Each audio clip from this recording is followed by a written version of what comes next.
तो आज कुछ नया होने वाला है। आज हम बात करने वाले हैं उन लोगों की जो दो बच्चों की लड़ाई होने पर केवल अपने ही बच्चे को कूटते हैं, चाहे फिर गलती सामने वाले बच्चे की क्यों ना हो, जिन्हें अपने बच्चे को कूटने के लिए केवल और केवल बहाने की तलाश होती है। और कभी कभी तो भैया वो भी नहीं चाहिए। अब अगर बच्चा घर के बाहर घूम रहा हो तो भैया लो कुटाई, और अगर बच्चा घर के अंदर हो, देख देख पूरे दिन घर में आलसियों की तरह पड़ा रहता है, तो भैया लो कुटाई। और अगर बच्चा अपनी जुबान पर मिट्टी लगा कर घूम रहा हो तो वहीं झट से माँ की झाड़ियों से बीनी हुई डंडी बाहर आ जाती है। कभी कभी तो बच्चों को लगता भैया मैं इस दुनिया में क्यों आ गया, ऊपर ही घुसता।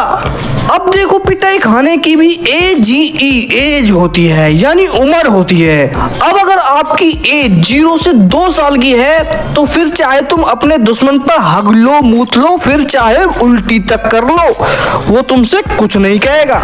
लेकिन यही तुम्हारी एज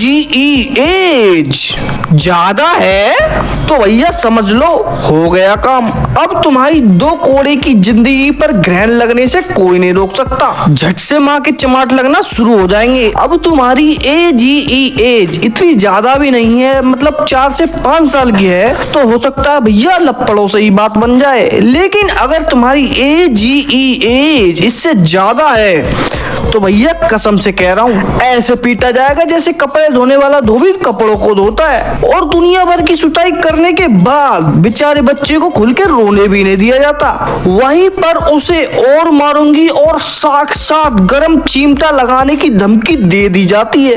बच्चा बेचारा अंदर ही अंदर घुटने लग जाता है, अंदर ही अंदर भगवान को कोसने लग जाता है कि हे भगवान तूने मुझे कहाँ भेज दिया। अब कहीं ना कहीं बच्चे के अंदर ऐसी अजीबोगरीब भावना उत्पन्न होना शुरू हो जाती है कि ये मेरे असली माँ बाप है कि नहीं, कहीं ये मुझे उठा के तो नहीं लाए, कहीं मैं अमीर तो नहीं। और वो मामूली सा बच्चा इसी आस में रहता है कि एक दिन उसका अमीर बाप ओल्ड मॉडल की सफेद गाड़ी के अंदर बैठकर आएगा और उसे वहां से ले जाएगा। अब देखो यार, जैसे जैसे तुम बड़े होते हो तुम्हें पीटने की यानी तुम्हारी कुटाई करने की रिस्पॉन्सिबिलिटी भी किसी और को दे दी जाती है, जिसे कहते हैं बाप, फादर, पिता, पापा जी।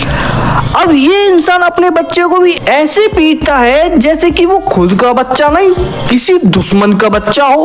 अब माँ के बुलाने पर बच्चा आए या ना आए, लेकिन बाप के एक बार बुलाने पर भी 10 किलोमीटर भी 5 मिनट में तय कर लिए जाते हैं। अब इनके भी कुछ हथियार, कुछ वेपन्स होते हैं, जैसे चमड़े की बेल्ट, जूते, लात घूसे, भैया सब चल रहा है। अब बच्चा घर में किसी से डरे या ना डरे, लेकिन बाप एक ऐसा शख्स है जिसे देख के वो मूत भी देगा।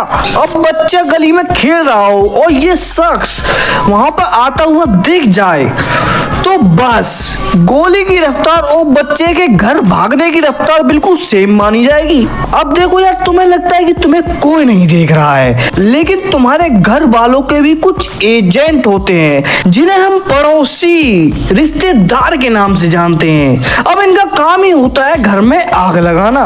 अब इन पे खुद के बच्चे तो संभलते हैं नहीं, दूसरे बच्चे की शिकायत घर पे लेके आ जाएंगे और घर वाले विश्वास भी कर लेते यार। अब इन लोगों का जिंदगी में कोई उद्देश्य हो या ना हो, पड़ोसी के बच्चे को पिटवाना उनका उद्देश्य बन चुका है। जब तक पड़ोसी के बच्चे की पिटने की आवाज नहीं आएगी इनके घर में खाना नहीं पकेगा।